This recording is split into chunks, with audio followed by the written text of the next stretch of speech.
Operation Domination is underway. The ultimate game plan to dominate your NFL experience. With your hosts, Dan You gotta be confident about your Achilles when you Chase show up. Thornton, Yeah, I mean, I got it. and Adam LaRue. Don't hope to be great and dominate. Gobble, gobble, gobble, gobble, gobble, gobble, gobble. What's up, everybody? It's Turkey Day on Operation Domination. Thank you for tuning in before these games kick off. I'm sure the turkeys are in the oven, the pies are baking, and it's going to be a great day to line your pockets green. As always, I'm your host, Dan Mader. We have the first live show of the season because there's no other way to do this episode when you have 4 games before you even reach Sunday. And to help me out, as always, I have Chaz Filardi of Sports Betting Weekly on. Chaz, how we doing today? Well, it's Thanksgiving in San Diego. It was 54 degrees this morning. But I said, what do I wear on the show? And I went OG, baby. I went OG. Oh, reference back to the MD's Fantasy Football Show. OG, baby. So yeah, you know what? Good week again. Very thankful. I'm very thankful that the Lord has put me in this position to where I could put money in, take money out, leave the money in that I have. That's their money. So I'm playing with their money today. That's always a good day. God and gambling. No, I know two better things go together. I'm very thankful to have you on the show. I'm very thankful to have everybody here at Operation Domination and on the Fantasy Football Advice Network. Make sure you download us on your favorite podcast app and check out our video content on YouTube at FF AdviceNet. Okay, right. now I have to make sure we're clear. So we're doing it now because there are 4 games, but you don't. If you miss this, you need to still go back and watch it because there's 12 games that aren't going to be today. Well, we're doing the full slate, so we're doing. But they don't. If they missed it today, they don't have to think that. Oh, I missed it. No, you didn't miss it. You just missed the quarter of it. Right, There's exactly. 3/4. Because you know what? I tell you, Dan, the last few weeks, those last games, I don't know if I'm seeing the board clearer at night. Maybe the alcohol's kicking in. I don't know what it is, but I'm hitting 3, 4, 5 out the door, and and that's really. 2 most important horse races are always the first and the last. The first because you're playing with their money, and the last because if you did be stupid enough to bring a date to the racetrack, you can't say, honey, I don't have enough for dinner. You got to be able to buy dinner. Well, it's the same thing here. I mean, if you hit that last game, right, that's your money now. There's nowhere, unless you're a degenerate, but I mean, there's no other way to invest it. Take it back. Yep, sure, 100%. So we have lines for you guys. We got player props for you guys. So let's dive into this thing because we got 3 games today alone to talk about. We got the Packers and the Lions are kicking off the Thanksgiving slate. Lions favored at 2.5 with an over/under of 48.5. So far the Packers have been 4-7 against the spread, and the Lions have been 6-5. Not great trends here on the main lines. But Chaz, what are you seeing in this game? Well, here's. All the trends are for the matchup. So on the road, Green Bay's allowed 13 plus and 4-4. They're 1-8 against the spread on the road in their last 9. On the road for the game, they've scored 27 plus and 4-4. Those have all gone over, and they're on an 8-1-1 over streak. But at home, Detroit has scored 14 plus and 11 of 12. So here's what I noticed with the Green Bay Packers. They have allowed 20 or less in 4-4, yet they're 1-2-1 against the spread, and that there is the point spread. That's what it does to you. You do really good, and it doesn't reward you. I'm on Detroit early this one. This is one of my key games. So what I did is I hit some basketball this week. I've always liked the Thanksgiving and Christmas basketball. I just look at the top 25. I bet the best team. And, I'll give whatever they're giving. It doesn't matter. And so I hooked them up with Detroit first half and Detroit first half over 12.5 points. So I'm already live today. All right. I'm loving that. I have 20 player props for you guys throughout today's show. And I had 5 player props on the huddle come out. That article came out last night. And then my normal 15 player prop article will come out on Saturday as per normal. And yet this is one of the few games that I didn't give you a player prop. You have two teams that are wildly inconsistent with high variance over the past month in particular.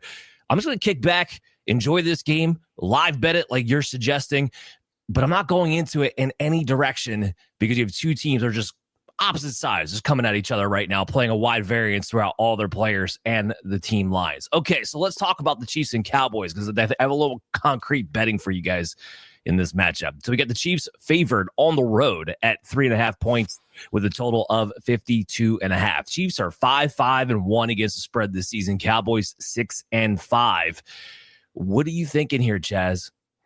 So we talked about Dallas making people healthy. Look, like 21 points. That first half, and I say it to Vicky all the time. When I lose a game, but I hit the first half, I simply look at her and say, honey, that's why you bet the first half.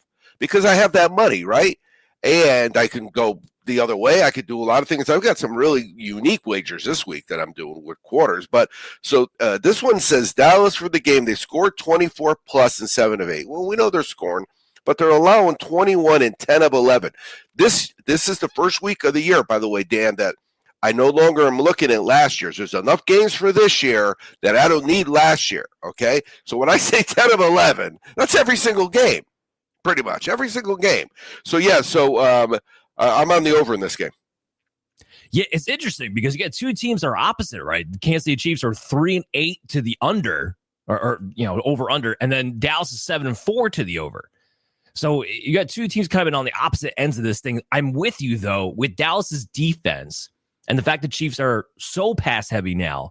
I do think this is a game in which we see the Chiefs offense bounce back a little bit. All they got to really do is get to somewhere between 24 and 27 points, with Dallas basically doing the same, which is they do quite often at home. They get to the over here at the 52.5. Well, listen to this. It says Kansas City number 1 in yards per game, Dallas number 5, Dallas number 1, right? Then it says Dallas number 1 in passing yards per game, and Kansas City number 2.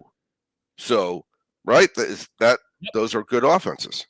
No, 100%. And you know what? I even kind of like.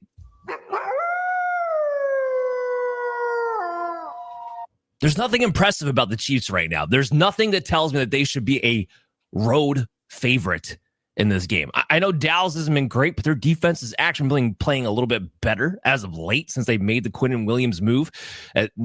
Nobody seems to want to give credit for. And I think they do cover. Give me the plus points at 3.5. But this is going to be a close game down to the wire. I like Dallas at home. I do have player props for you guys in this game, though. So I have Patrick Mahomes. Talk about those yardage and being number 1 team in yardage going up against that secondary in Dallas. Yeah, I have him over his 268.5 yard passing mark coming into this game. I got him projected for a 300-yard performance. And then Rashee Rice, his confidant, 75.5 receiving yards. I have him over that at 86.4. Thank goodness it seems like the hamstring injury was not actually an injury. It might have just been cramps. Practice on full on Tuesday. But it's a good matchup for both Patrick Mahomes and Rashee Rice to be hitting their overs. Hey, we got some comments coming in. We are live today, so I'll try to answer these as quickly as I can as we throw out the show. So Jose here asking here, Jalen Waddle, Xavier Worthy, or Deebo Samuel? Pick one, full point PPR. Jose, this is not close. It is Jalen Waddle for me. He's a top 10 top 10 wide receiver, ever since Tyreek Hill went out with injury, and a nice matchup again this weekend against the New Orleans Saints. All right, so let's move. Well, you know how I like because you did it with the Rams last week with the Ram game, quarterback and receiver over. Duh. I mean, some of this stuff is not rocket science. It's beautiful when they correlate so well. It is. We got the Ravens-Bengals tonight, Thanksgiving night game. The Ravens, this is a little bit interesting to me. The Ravens are favored by 7 points. This is a team that has not played well. Now, I know they covered against the Jets, the lowly Jets. But the Cincinnati Bengals played a tough game against the New England Patriots. They get Joe Burrow back today. They get Jamar Chase off of suspension. They lose T. Higgins, sure. I'm not saying the Ravens can't cover in this one, but I kind of like Cincinnati plus the points here. And another little underdog special. The Ravens are just not playing impressive enough football, in my opinion, to have a 7-point spread. And both teams are 4-7 against the spread coming into this one. So neither team covers very well anyway. What are you seeing in this game, Chaz? Cincinnati overall last 10 games. Again, There've only been like 10 games, 27 plus every single time. Baltimore's allowing 19 or less in 6 of 6. So I would say that if I'm telling you, of all the teams in the league I know this team better, even without being a personnel guy, because of the fact that I'm watching these games with my wife. So what I'm seeing on this is all Baltimore. Here's what I'm seeing. Their defense is been good. Their offense is getting better. And Joe Burrow, now if you're a 49er fan, if you said Joe Montana was going to start, I would say I'd pick my ears up. I just don't – I'm a big Burrow fan. I just don't see them scoring a lot of points here. But here's the notes. I got more notes on this game than any of the other games. Cincinnati is the only team in the NFL allowing 400 or more yards. They're last in pass, but they're not last in run because the Giants are last in defense, have given up points. Baltimore team totals over 30.5. You know what? They haven't done that since week 2. So I don't know if they're going to be able to get that, but I like Baltimore in the over here. So where I'm betting it is the over. I'm betting Baltimore. I'll do some round robins too with it. But in the second half, I'm coming back in. Baltimore and over parlay. All right, like that. I do have some props for you guys in this game, too. Speaking of the second worst run defense in the NFL, I'm going to take advantage of that with Derrick Henry, 90.5. Now, that seems like a high rushing yard stat, being that he hasn't consistently been hitting that the past few weeks, but it's playing against Cincinnati. You're getting to the second half. 156 they give up. 100. Think about that. That sounds like a bad college team. Exactly. It's the matchup. It's the second half of the season where Derrick Henry starts playing his best football anyway. And while he hasn't necessarily gotten the yardage, the volume has gone back to his way, where he's back to getting like 18 to 22 carries per game. You get that kind of volume and a positive game script here against the Cincinnati Bengals. I think he gets over. I've been projected for over 100 yards rushing in this game. So give me the over at 90.5. I'm not done though. So I have Mark Andrews. His receiving yards prop is 38.5.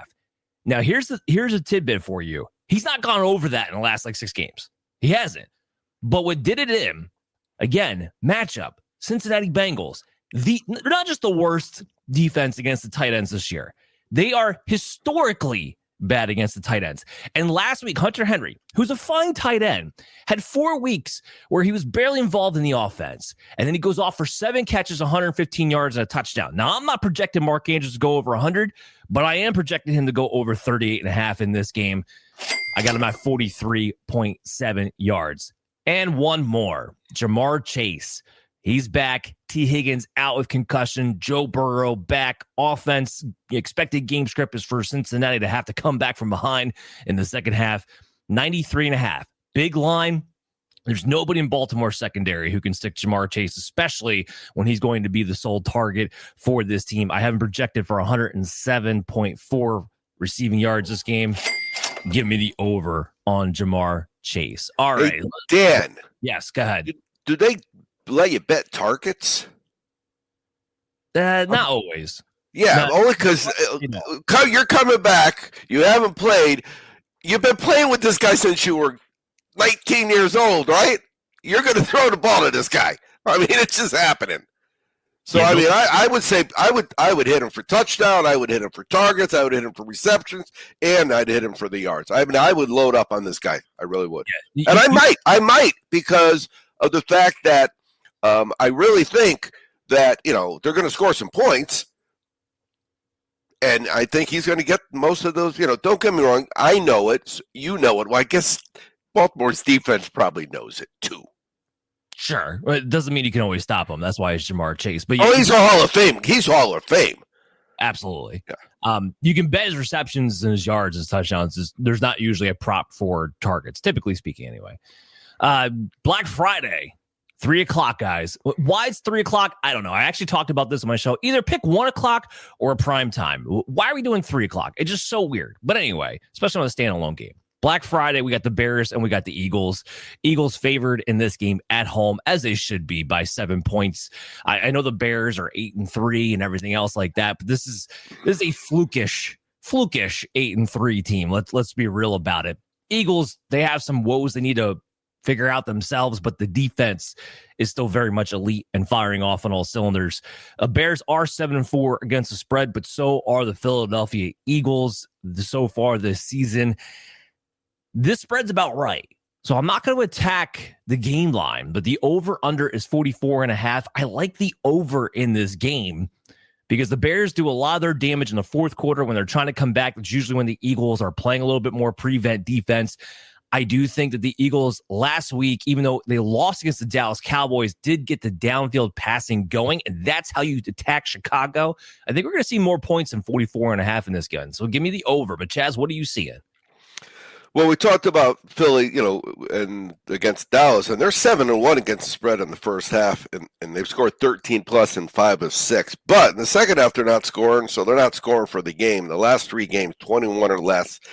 They don't give up points on the road. I got some notes here, though. It says that Chicago scored 19 at Minnesota and 16 at Baltimore. And what that's telling me is that, they're not scoring points when they play good defense at home. Chicago has been money for me. I've been winning money, and Philly hasn't. But I think that -7 is a trick. I really do. I think it should be more than it. The Rams, they're the only team that scored more than 21 at Philly. And the Rams are not equal to the Bears. That's what it says. Is Bears greater than Chicago? No. First half, last 8 games for the Eagles, they've scored 15 points a game. Second half, last 8 games, half of that, 7.25. They got to fix that. I'm a second half guy. I don't know if you know that about me. I like second halves. And the reason I like second halves is when championships are won is in the second half.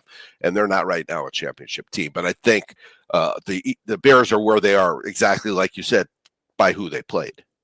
Yeah, 100% looking at that one. Not big on the edges for the props in that matchup, actually. So let's move on to the Houston Texans and the Indianapolis Colts. The Colts at home. This is early Sunday morning. They're favored at 4.5 points. Again, as they should be, with a total of 44.5 heading into this matchup. Texans are 5-6 against the spread. Does look like they're going to get C.J. Stroud back, so that's the good news there. Colts have been 6-3-2 against the spread so far this season. Both these, I should say Houston really heavily goes to the under, 3-7-1 over versus under so far this year. And Indianapolis has been about 6-5 as far as over and under are concerned.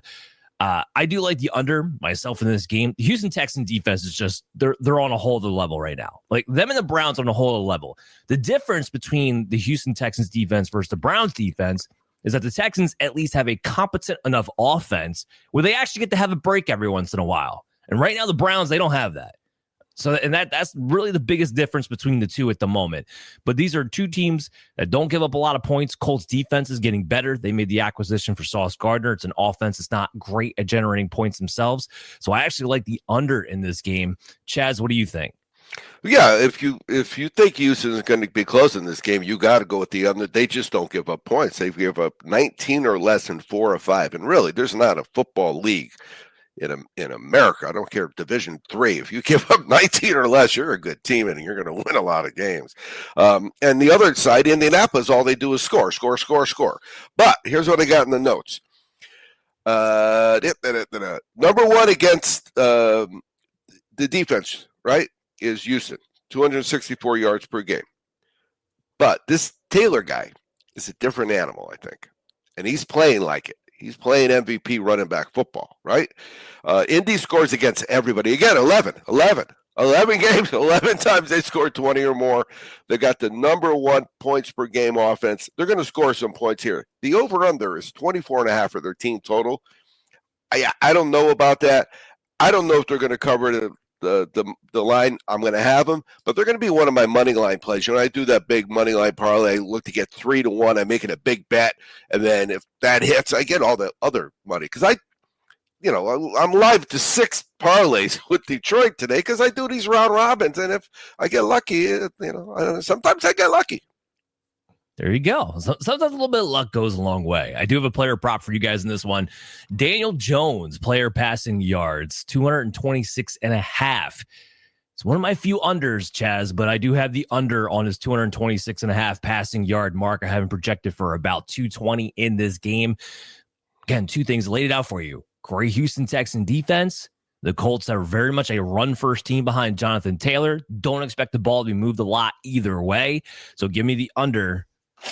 Daniel Jones there at 226.5. If you like the under for the game, and we talk about this all the time, where you do all your work. When you like something, don't be afraid to win a lot of bets with one handicapment. And if you like the under for the game, then the under for a throw-in for a quarterback on a team with Jonathan Taylor is a brilliant play. Well, it's what we talk about all the time, Chaz. If you have a good process, then you want to hammer home on what it is that you're seeing. So I know some people will go, well, what if you're wrong? And then all those bets you made to correlate towards the under just go badly. That's going to happen from time to time, without a doubt. The key is we have a good process like we do on this show, or listen to people who do have a good process. More times than not, you're going to hit. And then when you hit consistently like that, you boost up your bankroll and you can absorb some of those losses that inevitably will happen down the road. But you're going to you lose 5 games, but the one game you were right, you hit 8 bets, all of a sudden you're 8-5, and you know what, you got your money back, you play another. Really, when you go play golf, no matter how you shoot, when you check out at the wherever they call that guy that takes your card, they're not giving you any money back. The sportsbook will do that. Yeah, 100%. All right, so we got the 49ers and the Browns. I'm actually going to be at this game in person. So if you guys happen to see me in Cleveland, give a little shout out. But the 49ers on the road favored at -4.5 points here with a total, which is one of the lowest ones of the week. Total is 36.5. 49ers 7-5 against the spread. The Browns have been 5-6 against the spread. Here's what's interesting to me about this, Chaz. And the over is not wrong. 36.5, that's about right. But my thing is, if it's going to be that low, giving the 49ers bad history against Jim Schwartz and playing against the Cleveland Browns, they've lost the last 5 times to the Browns. Last 5 times. And this is not much of a different team. And as much as I'm going to be there and rooting for my 49ers,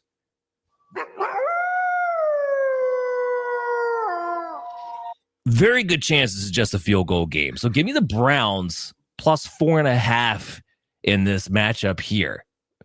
What are you seeing? Are you repping 49er colors when you go? I will be, yes. Good.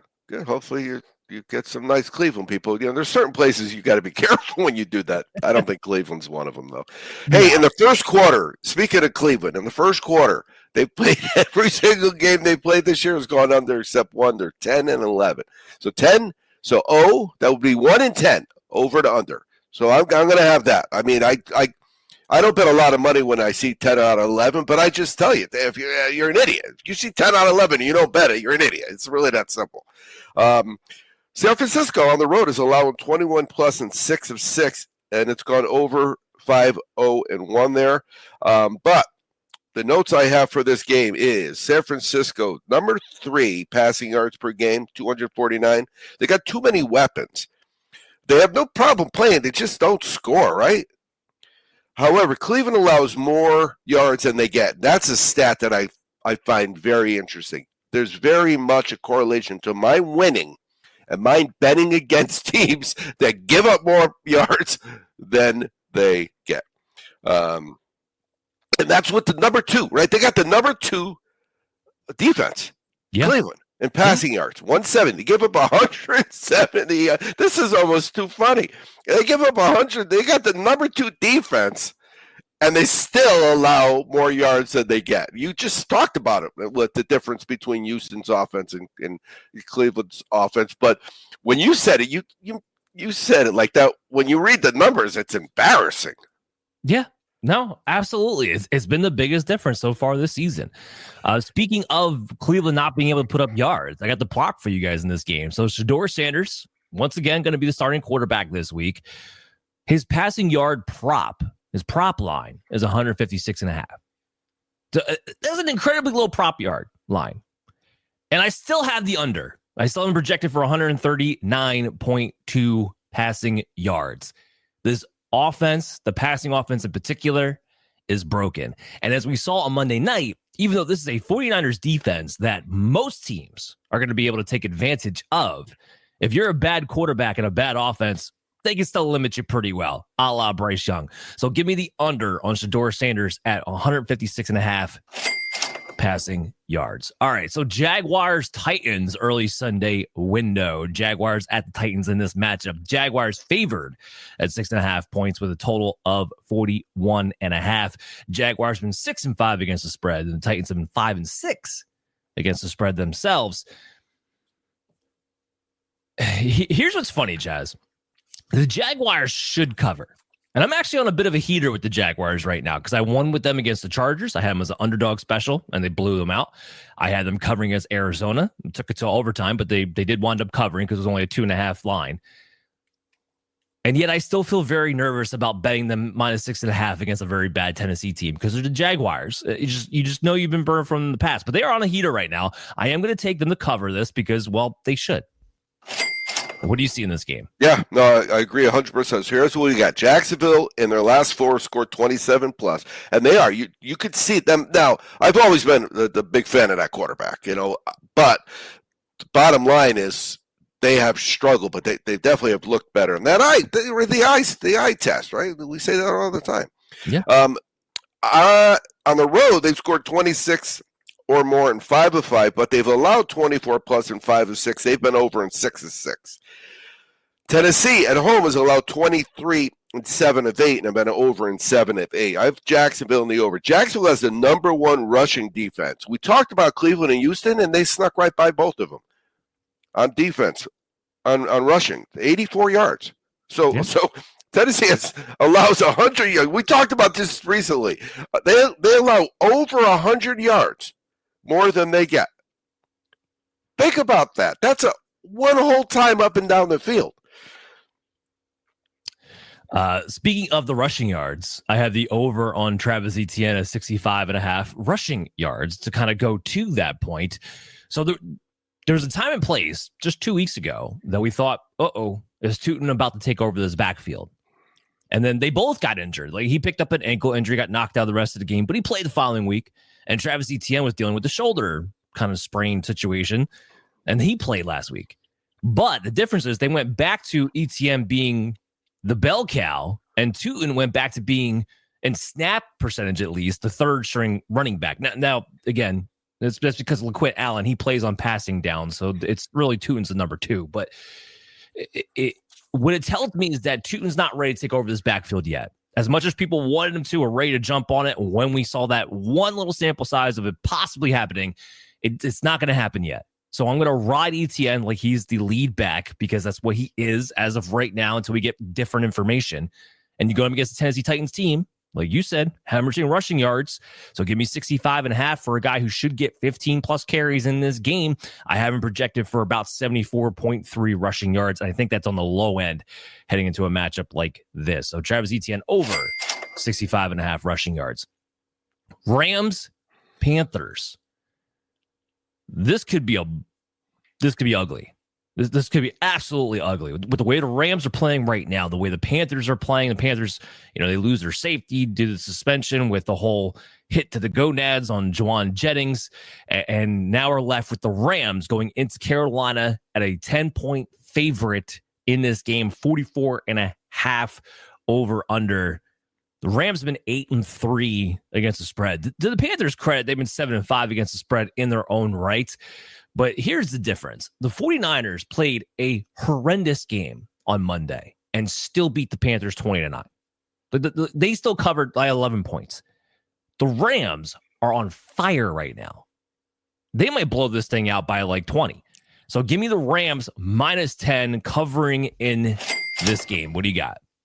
Yeah, again, we're on the same page. Here's what I got. The Rams on the road, they've scored 26 plus in 4 or 5. On the road in their last 10 games, they're 9-1 against the spread. As you know, the Rams in Denver in the second half been covered for. The Rams the last 2 games haven't, and the reason is because they didn't need to. And so remember I say that I'm a big how many points you get for how many yards you get. So the bottom line is if you need 20 yards to get a point against me, and I can get a point every 11 yards against you, you're in trouble. Cleveland, they allow 273 yards a game, right? It's 22 points. Seattle, more. They allow 301 yards a game, but it's only 20 points, so it goes down. So the yards go up and the points go down. That don't make sense. The Rams allow 311 yards a game and only 16 points. Yeah, I got LA Rams and I got LA Rams team total over because that guy is in the zone. Is he not the quarterback? Holy cow. Stafford should be, as of right now, the MVP. As of right now. We'll see if it holds up the rest of the season. Now, right from now, a championshipfootballs.com, the coolest present they'll open that day guaranteed point of view, I don't want the Rams because the LA people just don't buy the stuff like the Midwest people do. They don't show up for the games. They don't buy the Midwest people, man. I just need Midwest. I get Midwest championships. You know, I can afford to pay the bills. Oh, well, hopefully I can afford to pay bills on the player prop I have for this game, too. So I got Kyren Williams, and I know he has been giving up some touches to Blake Corum, especially when they blow teams out in the fourth quarter. And that's a risk here, too. But the line is only 63.5 rushing yards out of Kyren Williams. That's it. That's all it is. I have him projected for 80 in this game.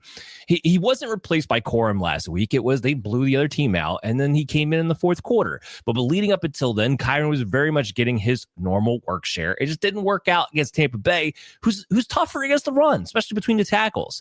Well, Carolina Panthers are not nearly as tough against the run in that sense. So I get Kyren Williams projected for about 80, over 63.5 rushing yards, and a modest prop for a guy who is a lead back on a good offense.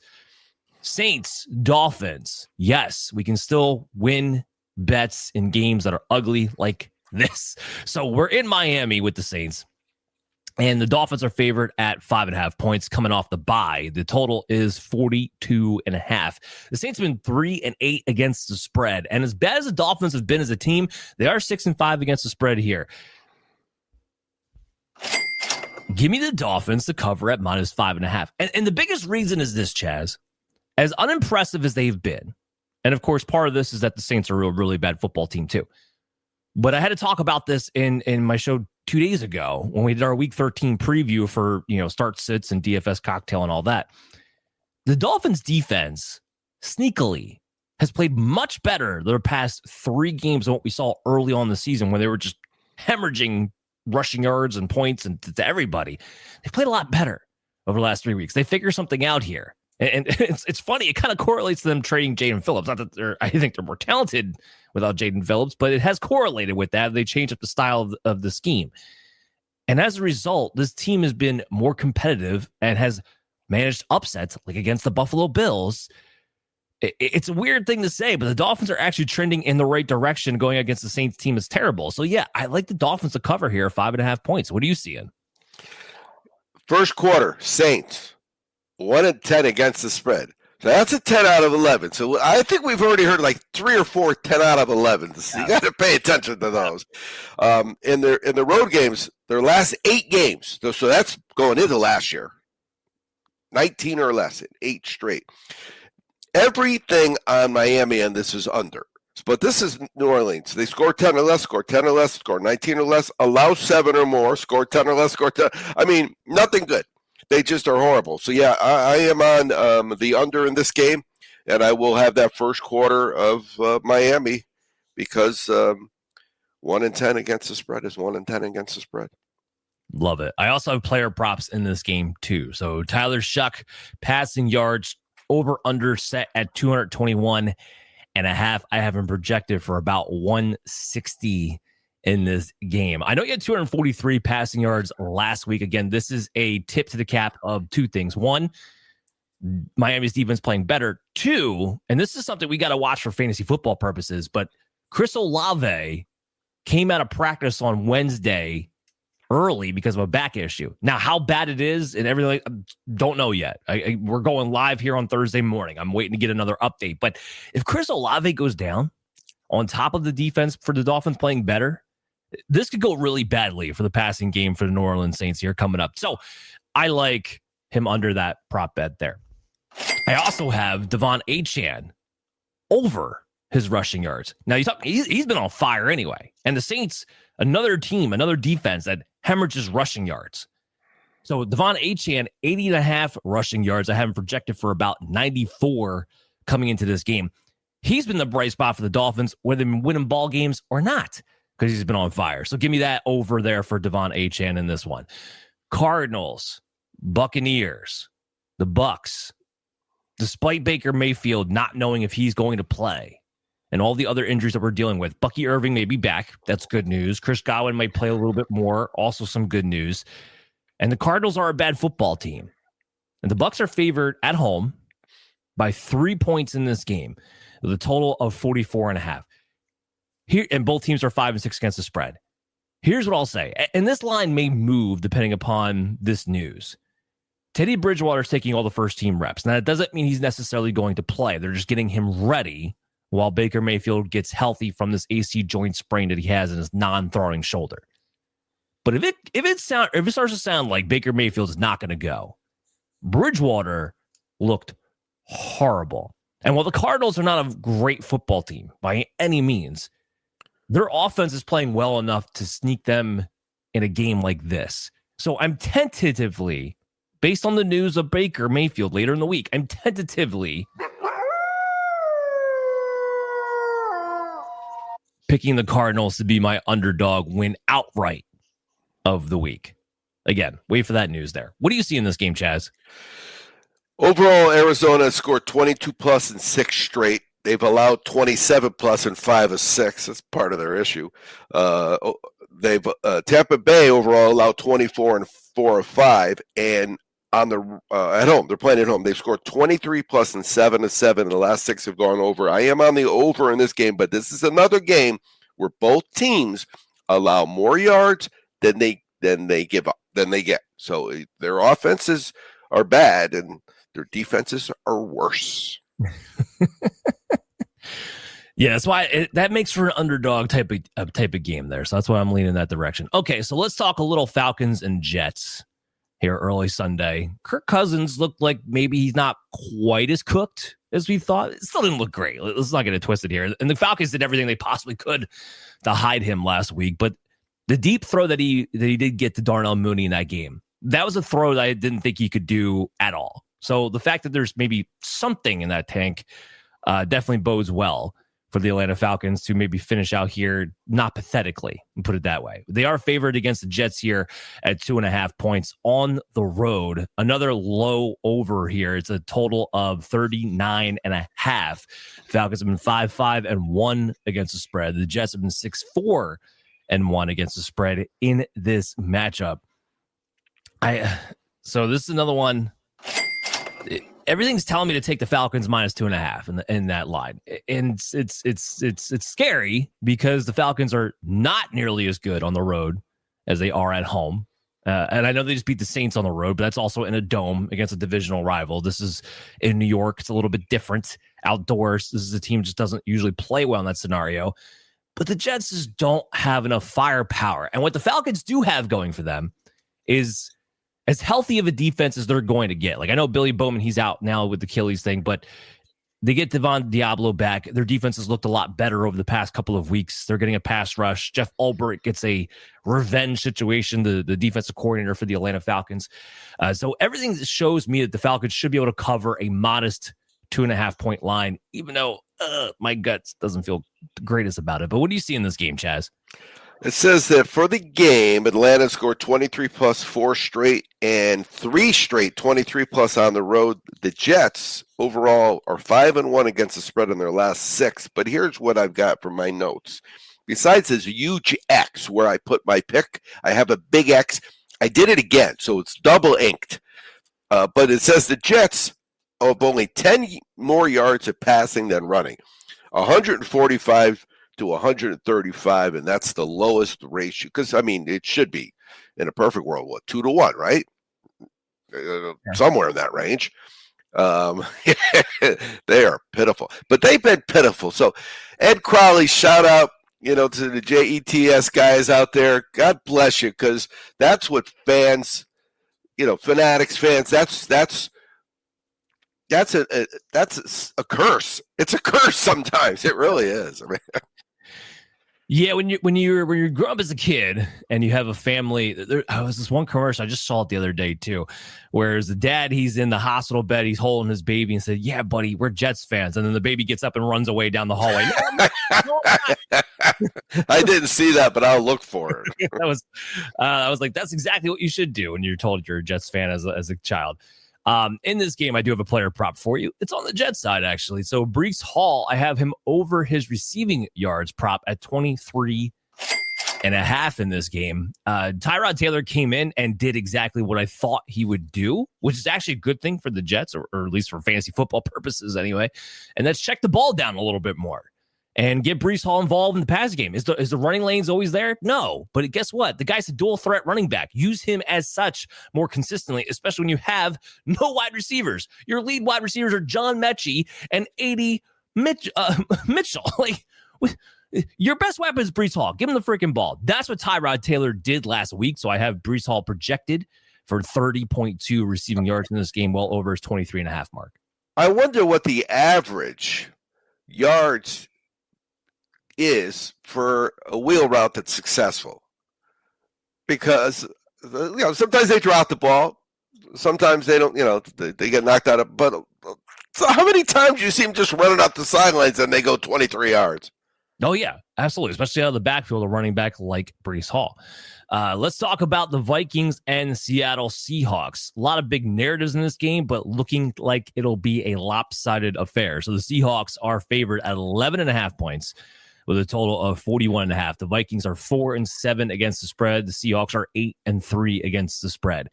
It's a huge line, but now you have an undrafted rookie quarterback in Max Brosmer. And look, JJ has been horrendous, 100%. It's hard for me to believe that Max Brosmer is going to be much better. And Seattle should easily cover this game at 11.5 points with their defense against, I guess, the way the Minnesota Vikings have been relegated to offense. That's what I'm seeing. What are you seeing, Chaz? So this is a unique one. In the first quarter, on the road, Minnesota is 1-6 against the spread, but they've allowed a touchdown in every single game. You know that the team total overs are usually 3.5, 6.5. I mean, that means every single game the other team is scoring a touchdown. On the road, no, at home. This is on the road. Minnesota's allowing 23 and 8-9. 8-9 is pretty much the whole year, so that's 23 points. They scored 27. That is Seattle, 4 straight at home, over 5-6. I like Seattle in this one, but I'm going with their team total over. But I'm going to hit them early.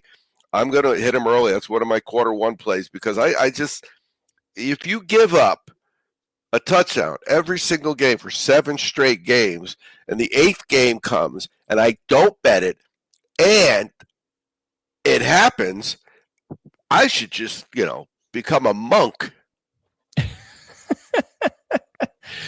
Well, I have another one for you in this game too. So speaking of Max Brosmer, and I gave him a little rundown on him in my show yesterday when I did with Dr. Brian Scott in the Injury Inquiry episode. But for those of you who don't know and you're tuning in, Mac Brosmer is out of the University of Minnesota. He's a bit of a hometown guy. So good for him on that standpoint. But again, there's a reason he was an undrafted quarterback. So his passing yard prop, and they have to set this line somewhere. If they could set it lower, I think they would have. But his passing yard prop is 173.5. Very, very low. I still have him projected for 160. For a guy who's an undrafted rookie quarterback, it is a hell of a spot to find yourself in, going up against one of the top defenses in the NFL in the Seattle Seahawks. On top of everything else, on the road, it's not a good formula. It's just flat out, it's not a good formula. So give me the under Mac Brosmer at 173.5 passing yards. So we got the Raiders, we got the Chargers. Chargers favored in this game at minus 10 points with a total of 41.5. Here's the good news, though, and I don't know what this will equate to week one, but Chip Kelly's gone. He's fired. The overpaid offensive coordinator did 11 games and finally got himself out the door. It can only mean positive things for the Raiders. Now, I'm not saying that means they cover here in this one, but I do think it's a good step in the right direction where I am not actually willing to bet the line on the Chargers to cover at 10 points, even though they are the superior team on paper, because the Chargers are a team that like to have wide variance, and we have a variable that we can't necessarily account for with the Raiders now after that move. I don't know. So what do you see, Chaz? Yeah, when you look at the past for the Raiders, you just go to the next team, right? Because it's just horrible. And it does say that the Chargers at home score a lot of points. They score 23 or more in 6 of 7, and in the second half at home, they're 5-1-1 against the spread. But here's the notes that I have. I agree with you 100%. Too many points, right? But they like playing at home, and they're good at home. It says here they got a top 5 defense in the yards per game, and that Vegas is allowing 320 yards a game and gaining 268. So again, that's almost the 70-point difference. So what I'm doing is I'm taking this game at minus 6.5, minus 180, and I'm parlaying it with the Denver game. When we get to the Denver game, we'll talk about that. I think it's probably going to be one of the next games. But I got those two together at plus 126. Minus 180, I don't have a problem betting minus 180. But let me tell you the difference between minus 180 and minus 110. Stress level. The stress level is so much higher for that minus 70 because once I score a touchdown, I'm winning. If you're giving 10 or probably 10.5 by the time it kicks off, you're not. So I'm winning and you're not. It's that simple. Like it. Spock coming in here with a fantasy football question. He wants to start 2 from a full point PPR and 1.75 PPR tight end premium. Rico Dowdle, Omarion Hampton, Harold Fannin. This is very, very easy for me, Spock. It is Rico Dowdle and Harold Fannin. So Omarion Hampton, even if he plays this week, and I do think he's going to because Greg Roman kind of talked about what the split was going to be. But to those comments, he also mentioned that Kamani Vidal and Omarion Hampton were going to be in some sort of 1-2 punch, which makes sense when we're talking about a guy who missed 6 weeks coming off an ankle fracture, that Omarion Hampton's not just going to walk in to the 80% snap count that he was getting before the injury. So I want to see Omarion Hampton for a week first before I fully trust him in fantasy when I have the option. Harold Fannin has been the favorite target, small sample size, I know, but the favorite target of Shedeur Sanders to this point, and really was of Dylan Gabriel too anyway. Plus, you get the premium there with the tight end. So I do like Harold Fannin, and then Rico Dowdle is still a must start in my book, even in a tough matchup against the Rams. Getting back to this Chargers-Raiders game, though, because I do have a few props for you guys in this one. So while I question the Chargers' ability to cover at 10 points, I don't question that their passing game will have a bounce-back game coming off the bye after that Jacksonville debacle against a Raiders defense that hemorrhages receiving and passing yards. So I have Justin Herbert over 235.5 passing yards in this game. I have him projected for about 245. And I'm going to parlay that up with Ladd McConkey, whose receiving yards are sitting at 52.5. I have him projected for about 65.3 in this game. Things looking up for the Chargers passing attack at the very least. Buffalo Bills heading over to Pittsburgh. Does sound like Aaron Rodgers is going to play, but we still have to watch that throughout the week. The Bills are favored on the road at 3.5 points with a total of 47.5. Both of these teams are 5-6 against the spread this season. The Bills should cover. Talk about another team I don't trust to actually bet. I don't trust any of these game lines, actually. So what are you seeing, Chaz? Whereas the other game had 2 X's because I was so adamant that I ain't touching this game. This one only has 1 because I could see me coming into this game. It says here, Buffalo allows 23-plus in 3 straight. Pittsburgh scores 23-plus in 7 of 8. Pittsburgh in the first half is 8-2 against the spread. Yeah, so I'm not betting it, but it says Buffalo's number 1 offense in running yards, and number 3 overall, and their number 1 defense in passing yards. So if you're number 1 defense in passing yards and the number 1 offense in rushing yards, you got a really good team, and yet I trust them not. But Pittsburgh's allowed 60 more yards than they gain. Again, that stat is you just can't win if you give up more yards. I mean, you might have a winning season, but you can't win and go in the playoffs if you give up more yards than you get. It's just that simple. Yeah, no, absolutely true. Josh Allen. So I know he's been all over the map too, but I am going to take his over player passing yard mark at 234.5. This is more to do with a Pittsburgh team.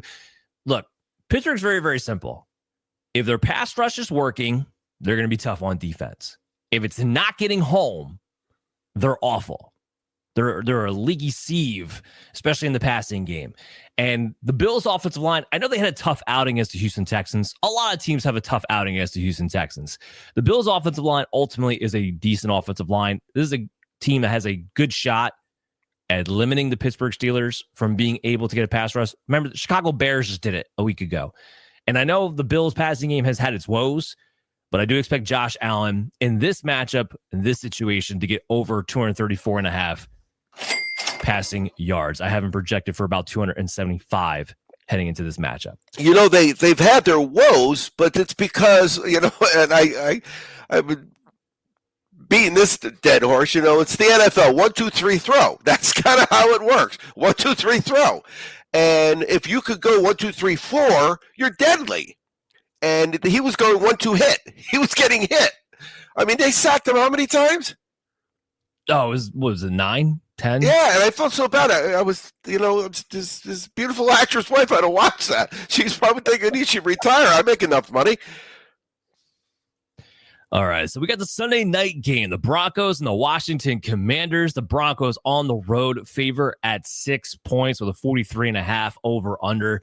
Broncos have been 5-5-1 against the spread, but the Commanders have been 3-8 against the spread. Still not going to have Jaden Daniels in this game. Maybe they get Terry McLaurin back. We'll have to see. Still only a limited participant in practice, so it's difficult for me to imagine that he actually does come back unless he gets a full participation at some point this week. But neither here nor there. Even if McLaurin was out there, this wouldn't change my mind. Give me the Broncos to cover at 6 points. This is a very, very favorable type of matchup for this Denver Broncos team with their elite defense against an offense that doesn't have their starting quarterback and an offense that needs to get going on the Denver Broncos side, but facing one of the worst defenses in the NFL. The only thing about this game that's scary in any kind of capacity is that you have the Denvers going from west to east, and sometimes that can prove trouble, but I don't think there's trouble in this particular one. What do you see? Yeah, Denver just isn't scoring, right? They're winning, but they're not scoring. They're just not giving up points. On the road, they've given up 17 or less 3 straight. They've had unders in 4 straight. Washington scored 22 or less in 5 of 5. They're on an 0-6 against the spread run. At home, they allow 24 plus, and overs are 8-2. In the second half at home, they score 12 plus and 7-9. Overs are 10-2. So yeah, this is the game. I just think it's too many points, but I know Washington's on a 1-7 against the spread run. Denver's 4-1 against the spread. So though I will, if I bet you money line, I'm going to throw you in somewhere because I always tell people the worst thing you can do is bet money line and then the team covers. If you do your math, and you can use an Excel if you want, just put it in there. What do I got to bet to where as long as they win, I win. And if they win both, I win both. But I just think it's too many points because I've seen them not score. No, that's fair. I've seen them not score. So I got a -2.5, -220. But that's only for parlay purposes. I probably won't bet that -220 straight, but I will parlay with a few. And the one is I'm definitely is going to use the Chargers. So that 220, -220, -180 equals +126. And you know what? I like that number. We talked about that last week. We give out a lot of plus numbers on this show. And so, you don't have to hit 72% when you're doing plus numbers. You do 2 out of 3 plus numbers, you're winning money. Yeah, and that's all that matters at the end of the day. I'm with you. It's all about the ROI at the end of the day, not how many times you hit. We got another question coming in from TB here. Double flex. Should I start Jared Goff or Sam Darnold? Dak is my other quarterback option.